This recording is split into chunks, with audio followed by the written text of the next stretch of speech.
The Texas Republic, long a symbol of energy,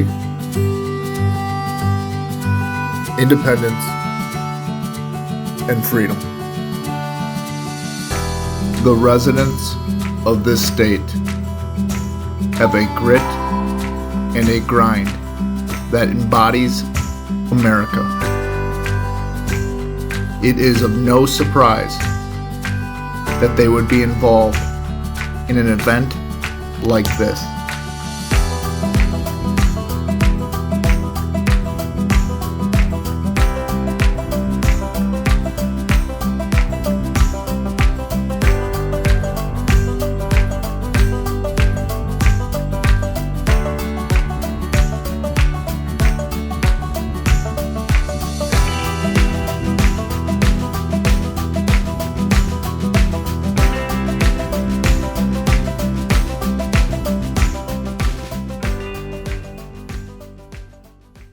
Before I get into the nuts and bolts of this hunt, I just want to introduce two people who are instrumental behind the scenes making this event happen. Hunting in the outdoors has happenstance for me the meeting of many outstanding human beings across this great nation. These two fine Louisianans and I have shared hunting camps all over the country, and I'm proud to call them my friends. They made this happen. All right, my name is Anthony Dudney. I'm from South Louisiana. New Orleans, actually, and I met Ryan about 5 years ago on an alligator hunt, and real cool guy. We got along great, and been knowing each other, I said, about 5 years, and I've been hunting out here in West Texas now for about 30 years, and after seeing what it did for these guys, I said, this is something I want to be a part of, and after Ryan, about 9 months ago, what can we do? So putting these things together is kind of like having a baby. The gestation period's about 9 months. We started talking about this hunt in March.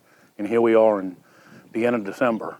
And it all came together real good with a lot of planning. And it's been, I asked myself in the beginning, who gets more out of this, me or these guys? And I'm really not sure. I can tell you it does a lot for me. And I think it does a lot for these guys. I watch them sit back like a fly on the wall and listen, and it'll get to your heart. It's really cool. My name's Mark Vogt Jr. I've been friends with Buddha for about 8 or 9 years. Met him at goose camp on my very first goose hunt in Arkansas. Since then, we've been very close friends, made multiple hunting, fishing trips together, bow fishing, shrimp and crabbing, and grown into a really good friendship. A couple years ago, I decided with my bow fishing business to offer up Wounded Warriors alligator hunting trip, and we made that happen just last year. And with that, we started talking about other possibilities, and I had some friends, and we thought about doing a deer hunt. And with that, we got together and figured out a game plan, and that put us here today. We're in West Texas, just out of Angelo, and put together this great hunt for this awesome group of guys. Now, when I say these guys made this happen, they rolled out the red carpet. Never in my life did I think I would fly on a private jet. And lo and behold, they sent one to Green Bay to pick me and one of the vets up, and they sent another to Grand Junction, Colorado to pick up the rest of the fellas. Now, you want to make a couple of regular dudes feel pretty cool? Mission accomplished. Hi, Luke. Luke. Josh. Nice to meet you too. Thank you for your service and fellowship. I'm John Springer. Nice to meet you, Josh. Nice to meet you too. Cool. Well, Ready to take us off? Yeah. It'll be an hour and 40, I think, to San Angelo. Okay. You ready? I am ready.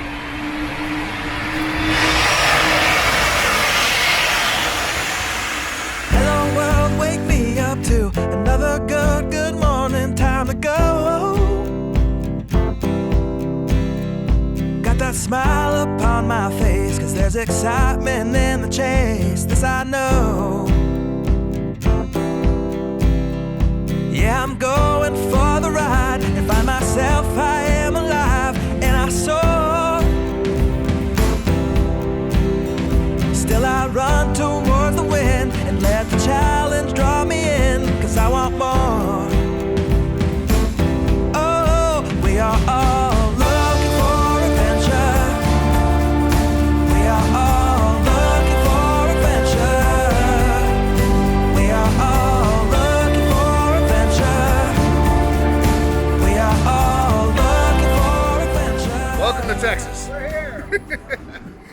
Well, now that we're here in West Texas, let's meet the veterans that were selected for this hunt.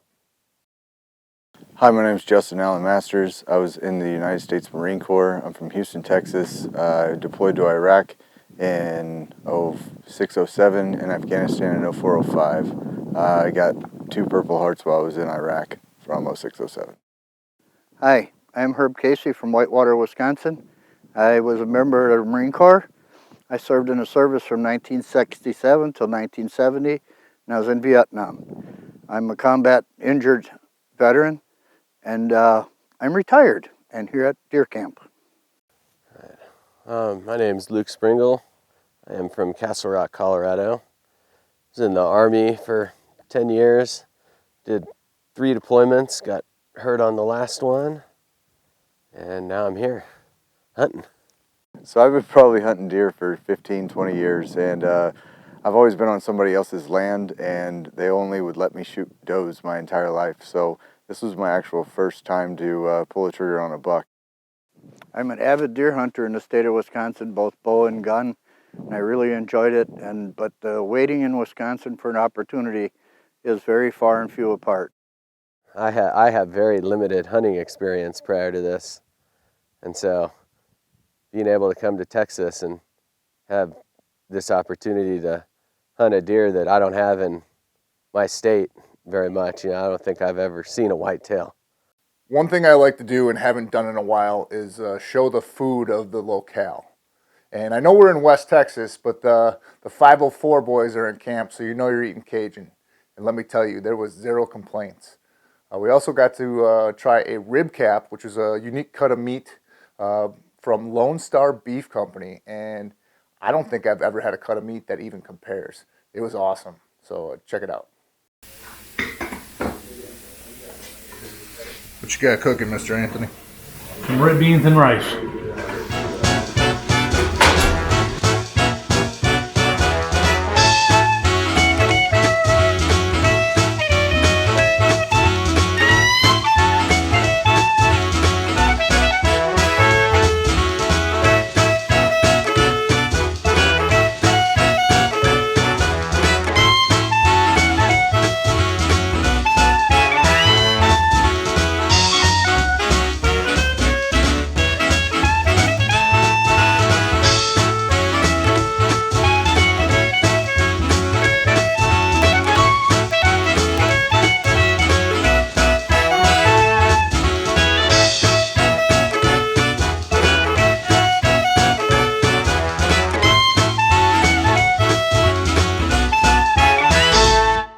Part of what makes these events unique and camps special is just spending time together.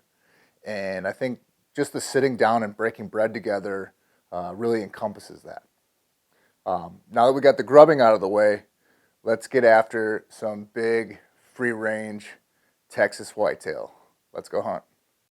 On the drive into the drive down to camp, we've probably seen 13, 15 deer just driving down into camp. While being down here, even be moving to stands or anything, the deer are abundant. There are all different kinds.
No, you hit him.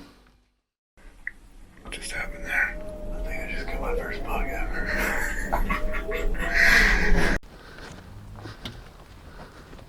That's him. Man, walking up to my first buck was really something special for me because this was my actual first one. And really couldn't see too well through my scope. But when I pulled the trigger on him, I really felt good on it. And then finally getting to put hands on him and walking up to him, I'm getting chills just thinking about it. And just seeing how messed up he is, how busted up his brow tines and everything were, just really kind of gave a character of myself as well. So I really enjoyed that experience. But shot him because he's fucked up like me. Oh yeah, perfect. Everybody good? That's it. Stop here. Worry about you. Just handle it yourself. God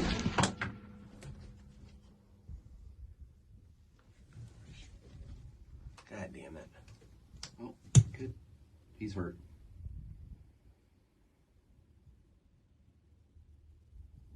All right, feeling pretty good about that shot.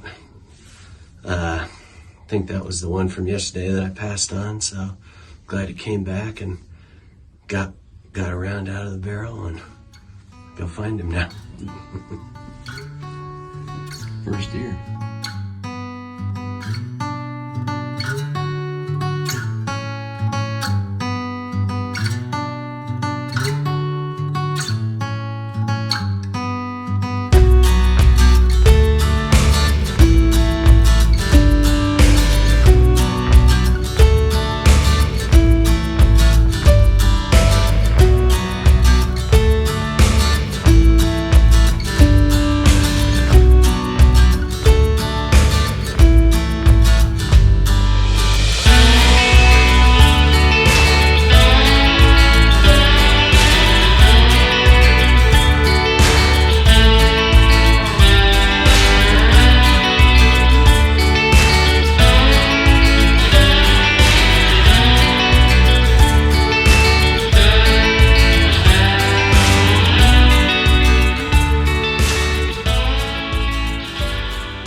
One of the blessings of being a videographer with High Point Adventures and working with some of the other nonprofits is being able to capture and be there with that disabled vet who, like Luke, who half of his body, it doesn't work anymore. It's paralyzed.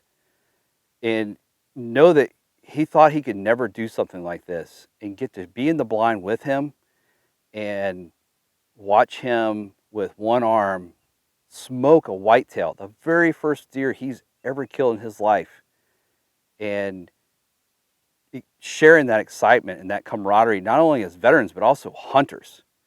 I think Joe nailed it there. It's about a shared experience. And that's not just between the veterans, it's between everyone in camp. The veterans, the volunteers, the host. And as a sign of gratitude to the host, Brent Smith and his family, we had every veteran in camp sign an American flag, which was to be presented to them as thanks. Anthony and I and Mark put this together, and it's a long time in the making. And first and foremost, I want to thank you guys for helping put that together. Thank Brent, the hospitality, the Smith family. This is awesome. This has been just amazing. This is an American flag signed by all the vets here. Absolute gratitude. Oh yeah, 100%. Thank you. I'm gonna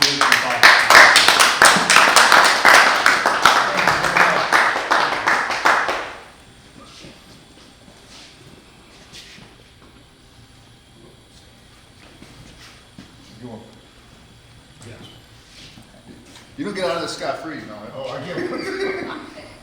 And for the other camera. Joe. Thank you, brother. Who's what? You bought it. There's probably other people that need syrup more than me. No, You're a vet. Yeah. You got a spirit shape, brother. This is a cool event. I'm just happy to be part of this, and you know, with all the messed up stuff going on in the world, there's still good people out there. And amen. God bless America. Thanks, Thank you guys. much,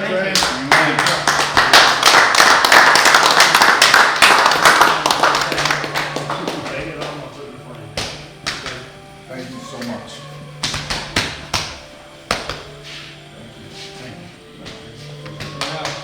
thank you guys for what you did and the sacrifices you made.